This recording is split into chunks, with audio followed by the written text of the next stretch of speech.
video. Now today is an exciting video because today we are installing something very special on the Supra. If you guys haven't seen the video already of how I prep these fenders, make sure you go check it out. I will leave it somewhere on the screen. We have finally these Saber fenders in the match and everything. It looks super good, super nice. And see what I did there? Super nice. I used to work at a body shop, so I do know how to install fenders for the most part, and it should be very simple. On the OEM one, you see there is no holes, and as you can see on the aftermarket one, there is holes on. This is a functional vent right here. It should be fairly simple to do. Just drill a couple things, make a couple holes, and yeah, we'll get it done real good, real nice. It has these little clips right here that you take off. Boom, boom. It's very easy. Take a plastic trim tool, remove that. And also these are, I think, push clips or something like that. You just put like a little screwdriver or something like that, pop it in, and this should pop out. And then as well as these look like 10 mils right here.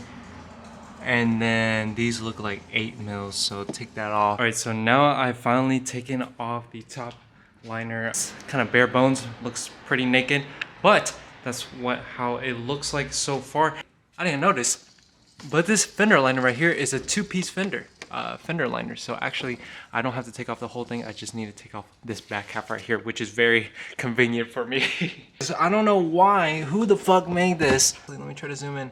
You see that very closely? That's where the bolt is, which basically means more work. So unfortunately, I can get this fender on. However, I'm gonna have to take off my carbon side skirts and also a little bit of this rocker panel in order to get to that one single bolt, bro. Like, that shit is, oh, God.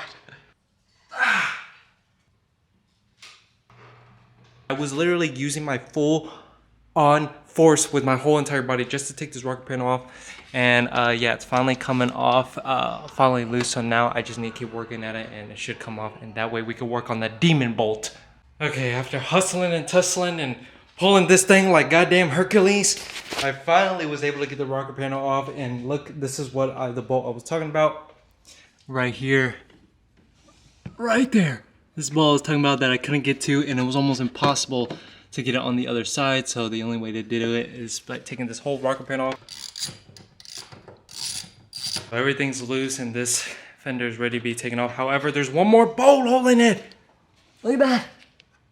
This one, however, if you look closely, it has like weather coating on there, and now I have to like peel this thing off just to take it off. Like, goddamn, bro. Oh my god. So after maybe another 30 minutes later, I finally got the fender completely off. It's sitting over there, and something I noticed, it's just because this bolt right here was so caked on with whatever that weather stripping, weather coating, whatever it is, the bolt just got stuck on here. I'm like, it was spinning for a while and I was trying to figure out how to actually get that off. But I finally was able to. I just had to peel more of the weather coating off. You can see there's a little bit more difference with the Saber fender compared to the OEM fender. You see that obviously the Saber fender has a functional vent and the OEM doesn't. And plus it'll look 10 times better. All right, so the only thing to do left before I install this fender is make the holes for it.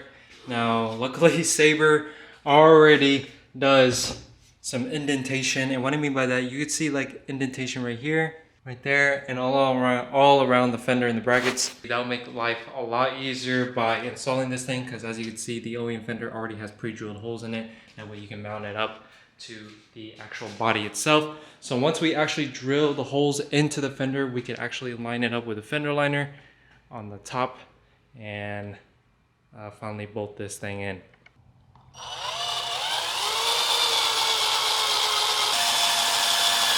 Still trying to adjust it. I have it on, but the problem is I can't bolt it on. So I just have to adjust minor things, make sure it's still loose because I haven't fully bolted it in.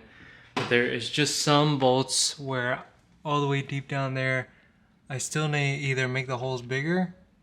I don't know, focus. I need to make the holes bigger or try to move them to a certain spot so that way they all fit, that way it all aligns, and that way it's not loose when I'm driving or anything like that. And I'm making sure all the body lines fit and it's nice and even. That is just gonna basically me just moving the fender around, keep drilling, and if the drill hole doesn't work, then I have to keep adjusting it, put it at a certain spot, screw it in. So that's what I'm basically doing. I'm not gonna do too much detail about that because it's just gonna be time consuming, and also it's just gonna be boring. So it is around 10 o'clock or 11 o'clock or so right now. And I decided I wanted to pull through just a little bit, at least get some done, so that way I have time a little bit next day to get this video out for y'all guys. Fortunately, did get the fender on this side, but there is one more thing. I need to cut out on the fender liner the hole, but unfortunately just didn't have time for it. So later on the next day I will try to drill out the fender liner to make that vent functional. I do not have the other side just yet.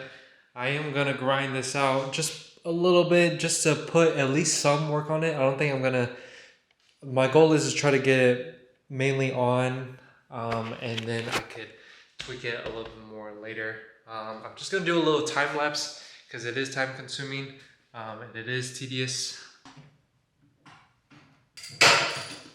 It is the next day. Where I left off, I was finally able to get the fender on the car. And now I just need to put the side skirt on, and then everything should be good. And then I just need drill holes for the fender liner, line that up real nicely. All right guys, so we finally have done it. We have the fender on everything. I do have the shroud on top and the fender on the side. As you can see, it fits really well. Fitment is really good. Have the side skirt on, have the rocker panel. I do have to fix the other side because unfortunately, I think I messed one of the clips, or I think I broke one of the clips, so it's actually sticking out. Look at that. So if I do this, you can see it's moving. So I definitely broke one of the clips, and then one of the clips down here. But hopefully I can find a result to that. That'll just be another day. And then last night, I put blue tape there because I literally almost had the wheel fall off on me. So I was literally grabbing food after I installed these two fenders last night and working on it and grinding it out. But I actually, while I was getting food and I was getting on the way back, I actually forgot to torque down the wheel. So that was kind of scary a little bit. But other than that, we have everything ready to go. Now I'm just gonna clean up.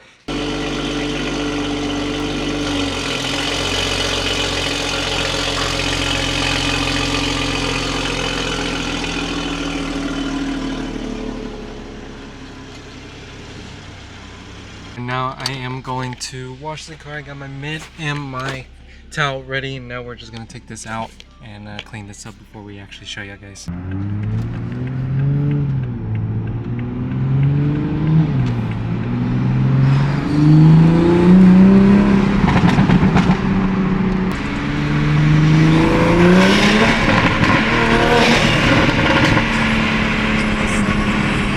Filthy.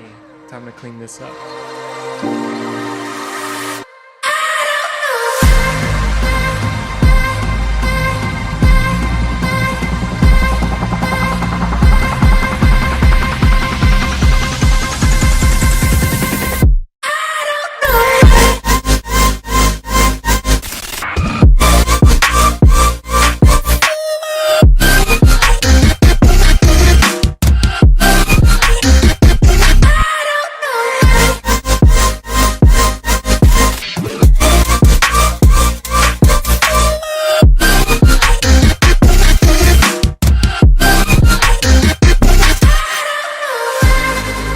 Made it to a location. We finally finished after, honestly, I put in about maybe around 20 hours, and I'm not over exaggerating. I literally put 20 hours because I literally started yesterday at literally 1 p.m. all the way till 1 a.m. and then I stopped. I was able to get both fenders on, but I wasn't able to get everything on the Supra. And then I spent another maybe 6 to 8 hours just trying to wrap everything up, make everything look good.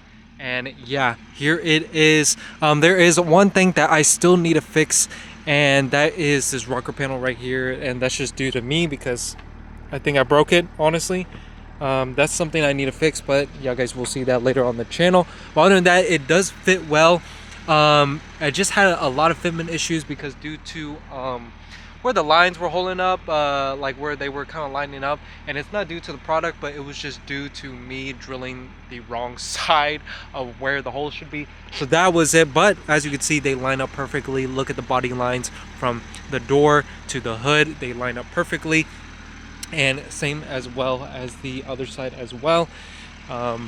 Body lines fit perfectly, and also the door as well, and they look super good. Now the only thing that I didn't do was actually I did not drill holes into the fender liner. I haven't done that yet, and that's the main point of this, to make it functional and actually use this venting to disperse all the high pressure that happens when the wheel is rotating at a high speed. But we will do that in another video, but not just today. I just honestly, like I said, it just came down to time. I put in around 20 hours or so into this fender, and like I said, it's possible you could do it, but it just takes a lot more time than I thought it would be, especially if it's a body part and if you're lining up. I just want to make sure everything was perfect, lining up to the hood and as well as the door. But other than that, it looks great. It looks fantastic. Look at that. It just looks so good. And not only looking so good, it is actually functional. But like I said, I won't be drilling those fender liners until a next video or something like that to make them functional, because that's the whole point of upgrading these fenders, is to make them obviously function, form, you know, as you know. But other than that, let me know what you guys think. I know it's very subtle, but at the same time, I love it how it goes with the body line. The functional vent comes out, it actually lines up with the stock body itself, so that's really cool. Something that I've noticed when I was installing it. It looks super good, it looks super great, and I think it adds more of aggression to the Supra, even though it's very subtle. But yeah, that's basically it. Let me know what you guys think of the Supra and how the fenders turned out. If you guys have any questions of installing the fenders, I know some parts I did miss out on, and that was just due to me. I just want to really kind of nitty gritty and get it down, and I always, like I said, I was already putting a lot of time and effort into getting this together. So if you guys have any questions, or if you guys buy the fenders themselves, I will link the website down below. And also shout out to SayberDesigns and also Caleb at SayberDesigns. They have been a huge help to the Supra build as well. Shout out to Caleb at SayberDesigns. If y'all guys are interested in these fenders, make sure to hit them up. They also make carbon fenders as well. Make sure to hit up SayberDesigns. I have the link down below. SayberDesigns. Shout out to SayberDesigns once again, and shout out to Caleb. Thank you very much. And also, as well as y'all guys already haven't followed me on Instagram, I will be posting Instagram pictures for the Supra. So make sure to stay tuned for that as well. If you guys haven't already followed me on Instagram, stay tuned for another video, because I will be drilling out the fender liner to make these vents functional. Like I said, we just don't have the time of day to do it. It's already been 2 days, and I need to get an upload for y'all guys, so that way y'all guys can watch and see the progression. But other than that, hope you guys enjoyed. Thank you guys for staying with me. We are almost at 4K, which is crazy. We only have 500 followers away. I remember we were at like just 3K like a month ago. 3,500 subscribers, which I'm very thankful for y'all guys. Thank you guys for supporting me and following along with me for the build. Really love y'all guys so much, and yeah, I will see y'all guys next time. And